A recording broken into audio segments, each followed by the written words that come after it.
What's up, everybody? Welcome to my channel. You too can be great. Now, this is the Love and Hip Hop New York review, the one that just did this night. I'm gonna check the right episode because I'm over here having to look at it while I'm about to do this review right quick. So we're looking at season 10, episode 12, straight out of whatever I'm not gonna finish that, but I'm not going to go over every single detail that happened in this episode because I don't think that every single thing is pertinent. So I'm going to pick the ones that are important and let y'all know what happens. So the show begins with us having to thank the Most High for making sure that Brittany Leprechaun ass did not screw up Remy's career by fucking up her ability to move forward because she had her on this misdemeanor charge, allegedly saying she did something to her. I don't know the details of it, but I know I read some article about it saying that it basically was unfounded from what I saw. And I took it as a money grab because I remember her in the reunion talking about, I'm so happy to have somebody like a queen like you kissing ass. And freaking Remy was like, I'm not going for that BS. You over here starting fights with Bianca and everybody else. Now you want to fix your mouth and you small as hell. And you want to sit here and fix your mouth and act like people are against you. I didn't like her from the beginning. I didn't like her when I saw her. I didn't like her attitude. I didn't like her energy. I wanted Cayenne to whoop her ass. And I was waiting for Cayenne to do it, but hell, wishful thinking. So Remy got off. She don't have any legal issues right now. She's about to live her life and live it proud. The next thing we got is Yandy, Sin, and Jonathan meeting up to recap what happened when they went to Samaya's spirituality little meeting. And of course, Sin is still pressed about Tahiri saying that Tahiri is the ex. Now, I understand what Tahiri meant when she said she was the ex. I wouldn't be proud to call myself an ex. However, the case is, what she meant to say is, Joe and I have a connection that will last a lifetime. Whether we're together or not, the type of hardships he and I went through, there's no woman that will come in his life that will make him lose respect for me as a person because of what I helped him through in the moments in his life when he was going through hell. I made it easy for you, girl. So, of course, I am the ex because it's always going to be that one ex that you always know that no matter what, y'all will always vibe with each other because you had that connection regardless of where y'all doing nothing and doing anything together. It's just always going to be there. And she's it. Sin is very jealous. She's very pressed. And she still loves Joe and she wants Joe to fight for her. But whenever I see Joe and he's like, I'm just so happy that we're co-parenting and we're in a good space. He don't even seem like he's even fighting for her like that. Tahiri, he got that on one knee. He chased her down. He lied to her. She got into it with Rocky, Ra Ali, and he was in the audience, backing her up. Sinner's over here running around town telling people that she's in love with the baby daddy she accused of cheating him. He's going around town telling everybody to mind their business and that he's just living him and he's not putting any title on the relationship. What kind of mess is this, Joe? I don't even know when to take him seriously and when not to, but here we go.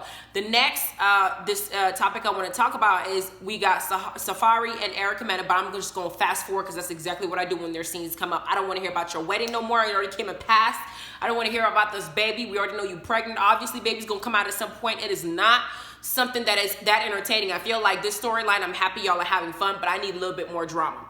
So let's move forward. We got Fresha and his girl Jen. Now, I never thought that Love and Hip Hop could have such a couple that would infuriate me as much as this couple has infuriated me thus far since from episode 1 all the way to this one. Why have they infuriated me? Because Jen is team too much. She always does the most. And Fresha is full of shit in my eyes. You know why? Because they're over here, he's supposed to be meeting up with her and the kids, and the goal is for him to try to fix situations so they can work it out, right? However, he's crying, talking about, I want to give you everything you want. I want to give you the family that we want to have. I want to get you a house, da-da-da-da, because right now we know that he's been couch surfing on his grandmama's house because Jen kicked him out, right? But then he does this crying thing. She forgives him, takes him back as usual.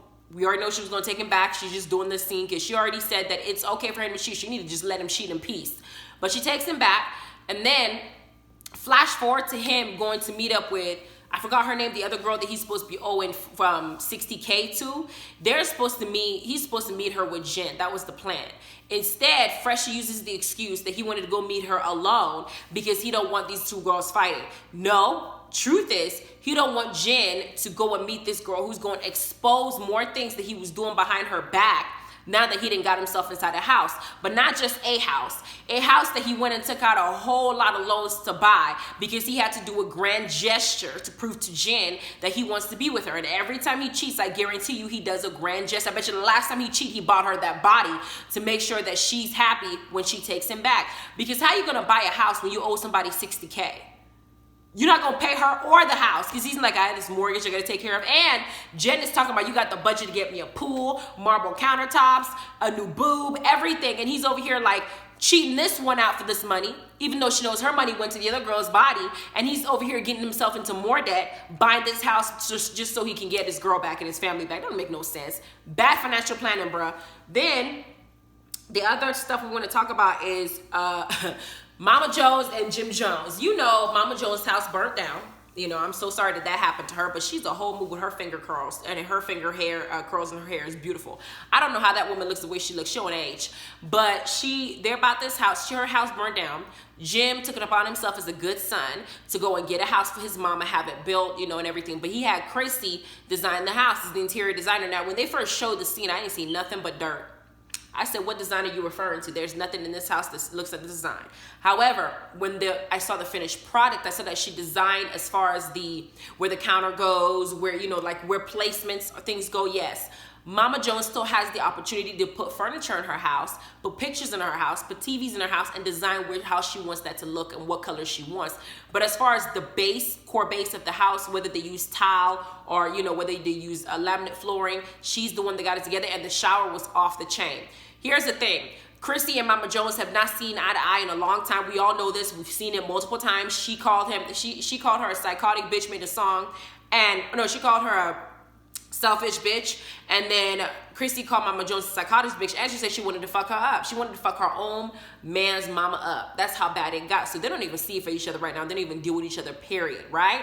So Chrissy's doing this how she did it. You know, thankfully she didn't do nothing messy by making something mess up or making it look ugly. She did a good job. Then Jim Jones is now coming up here to show Mama Jones the house.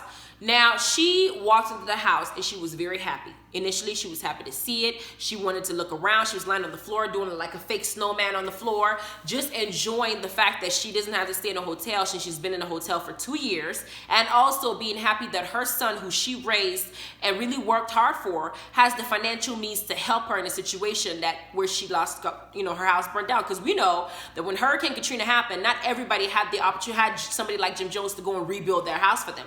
Some people are still struggling to even get back what they had till today. So here we have is Jim had the financial means, the blessing to go ahead and give this to his mom. And he had a really nice, you know, his girlfriend did a good taste. She did everything he was supposed to do. Mama Jones loved the house until Jim disclosed to her that Chrissy was the one who did most of the designing of the house. Then here we go. She said, I knew I didn't like something. I knew I wanted to change something. Just petty. Petty Betty. See, this is why I said Jim should have told her. However, I don't think it would have mattered. Because at the end of the day, you're not paying anything into this house. At the end of the day, you got somebody who did something nice for you. Yes, I understand that she don't want Chrissy's spirit anywhere in the house because they don't get along. I get it. But come on now. It was just her being petty. It was a nice house. The thing is, Jim is like, I don't have to tell you nothing. I'm paying for all this. You just need to enjoy the house.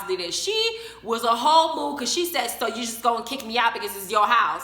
And she walks out and she's about to head out the door, turns her ass back around talking about, you get out of my house. It's my house. I said, so you do like the house then? She reminds me of my mama because I know that in our culture, it doesn't matter. We take care of our family in old age. We don't put them in a group home, convalescent home, whatever the case. We don't do none of that.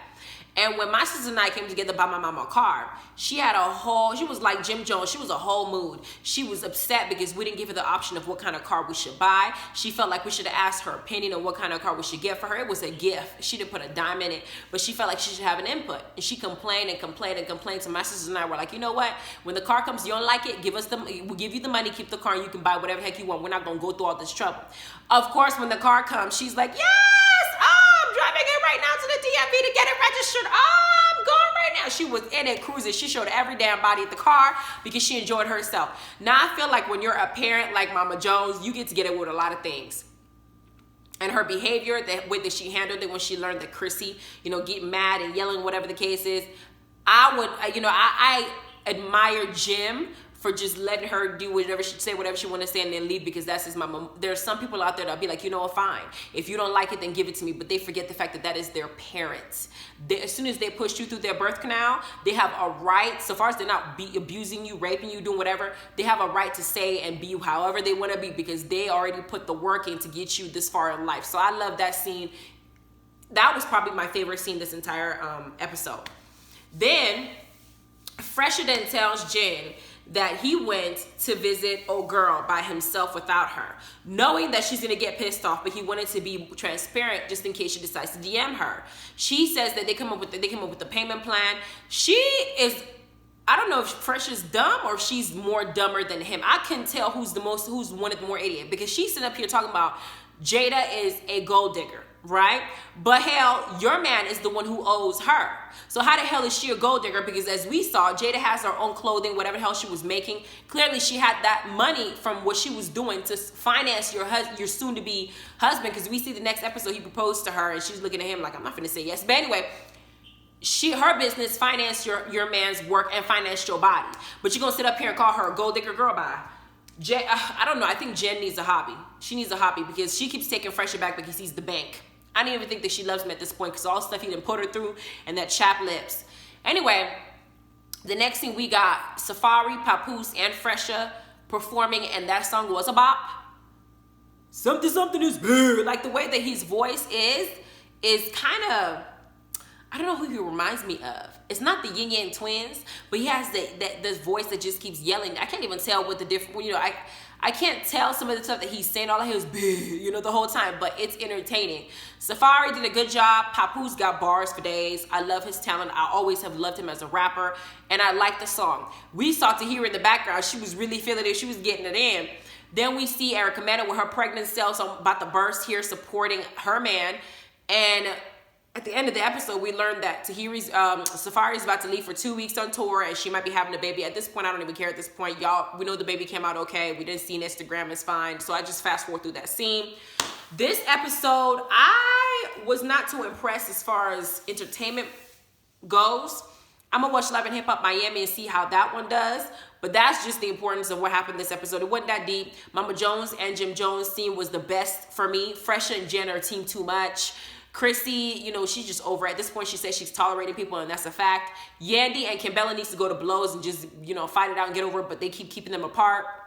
Next episode, we know that Rich is finally going to confront Olivia, and somehow Cisco's fine ass is going to be there, and I can't wait to see him and his bald-headed self. But anyway, please like, subscribe, and notification bell. I'm going to watch Love and Hip Hop Miami. If it's like Love and Hip Hop New York, I'm not going to waste my time. It's late. But if it's a bop and it's good and it's, you know, it's something that entertains me, gives me life, just like Real Housewives has been doing, then I'm going to go ahead and I'm going to do a review. So just check it out. All right, you guys have a wonderful evening. Bye.